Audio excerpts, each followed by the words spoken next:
Watch this entire video before starting. A list of the steps and materials needed, as well as a cut list, are available online.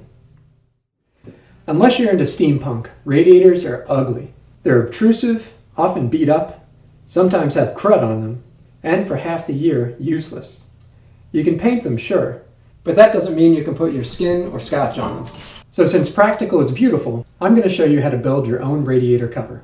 By the end of this project, you'll know how to properly size a cover, how to plan out your everyday 4x8 foot sheet of plywood, how to actually assemble the cover, and how to add touches like a rounded edge and metal screening. This how-to project is aimed at people just above the beginner level. You own or you have easy access to the tools needed. But here's how you really know if this is the right level for you. Are you willing to go to the hardware store and ask an employee where the plywood is? Because if you don't know where the plywood is, you're a beginner. But if you're willing to ask, you're experienced enough. A printable list of everything you need is available online.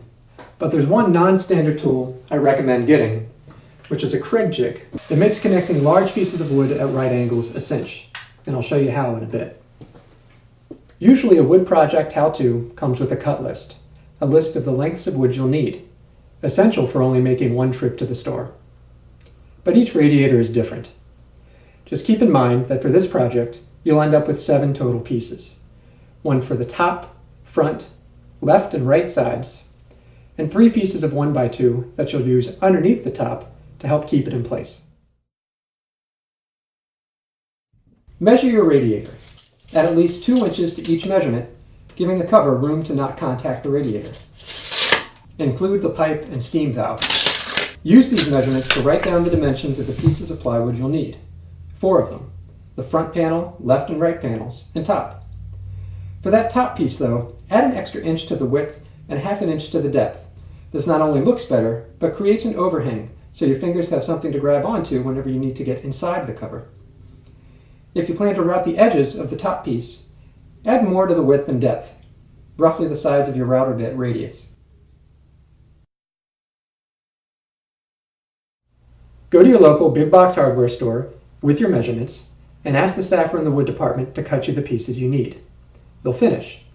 Then they'll ask you, what do you want to do with the rest? And you'll say the rest, and they'll say, well, you have wood left over from your 4x8 piece sheet. That's when you realize you can have them cut some duplicates with that remainder so that A, you can fit everything in your car, and B, you'll have a little bit left over in case you make some of those first-timer goofs.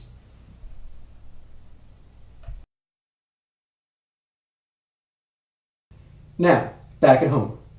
Draw a rectangle on the front piece, 3 inches from the top, left and right edges, and 4 inches from the bottom.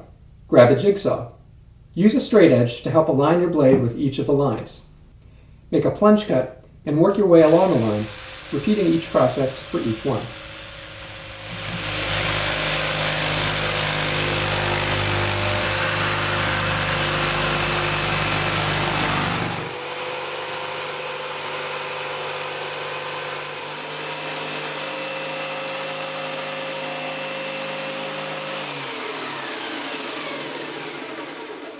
And here you see the completed profile of the cover. You can repeat the cutting and edging process with the side panels, or you can leave them closed if, for example, your radiator is close to curtains or anything that might be damaged over time by heat. Now let's clean things up with some decorative touches. You can fancy up your edges with a router, or even glue a piece of quarter round. Just keep in mind with the router, you'll see the layers of plywood. So only do this if you're planning to paint the cover. If the wall behind your radiator has floor molding, you'll need to use a scribe and jigsaw to carve its profile out of your radiator cover sides. Keep the pieces just off the floor. If you can reach both sides, scribe them separately, since they're not always even. Otherwise, transfer the outline from one piece to the other.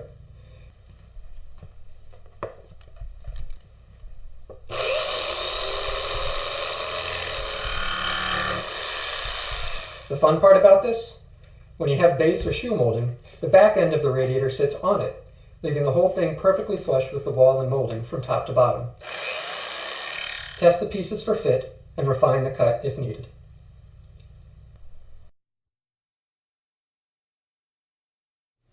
Using a Kreg jig, Drill pocket screw holes along the inside of the left and right edges of the front piece.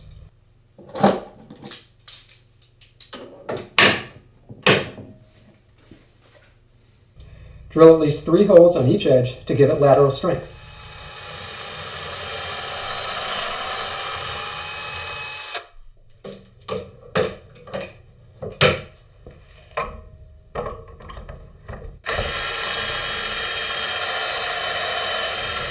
Most woodworkers, after liking the fit, would take the pieces back apart and add a bead of wood glue to the edge and reconnect them.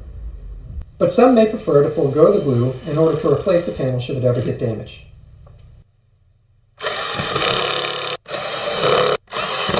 Complete the final piece, the top. Here's where we test if you looked over the whole thing before starting, like you're supposed to. Back when you're buying wood, cut that 1x2 you got to a length that will let 3 sections of 1x2 fit just inside the top and the other pieces. These will act as cleats, holding the top in place. Glue and clamp them.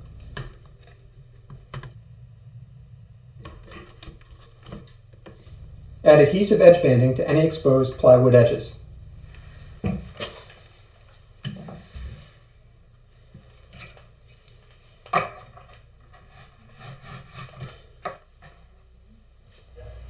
Paint or stain the cover with an appropriate product. Cut aluminum screening to dimensions an inch or so larger than the cutout. Use a stapler to attach the screening on the inside, being sure to pull the screening tight before each staple goes in. Cut an aluminum sheet to a size that fits within the dimensions of the entire cover. Simply lean this against the wall behind the radiator to reflect heat back into the room. Now cut and glue 2 small right angle pieces. These will go at the bottom to help keep the radiator square and give you a place to install the leveling bead. Put the radiator cover in place and adjust those feet. Finally, if you have small kids, secure the cover to the wall. In this case, I have plaster walls, so it needs wall anchors for strength.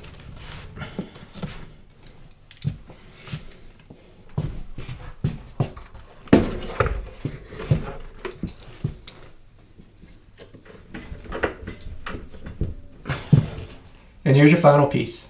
Properly installed, safe, and now only one place for your scotch to go.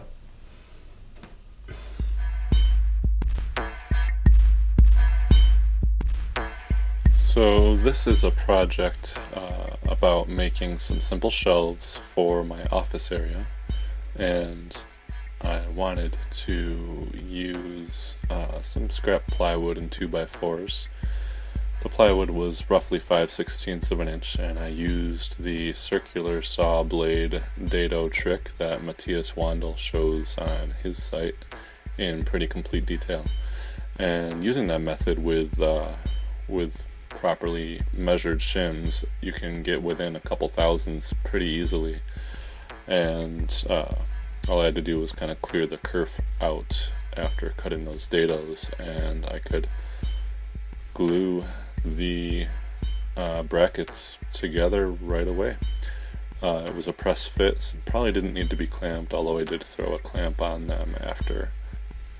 In order to make them all flush and nice, I cross-cut them to 90 degrees on the cross-cut sled, and that worked out pretty nice. They each ended up a little bit different shape, but that's fine for what I'm using it for. And then I rounded over the bottom of the bracket so that you don't catch your knuckles on it. It looks a little bit nicer, but for the most part these are kind of ugly anyway, so I wasn't too concerned. I drilled my pilot holes using a pocket hole bit, and that always works pretty nicely. After some sanding, I was ready to install. I like to use some painter's tape when I'm marking out my studs because it's very unobtrusive and quick, and once I had the height set, I could just put the level up and put them all into the same level and throw a couple scrap boards up there, and there's my shelf. Thanks for watching.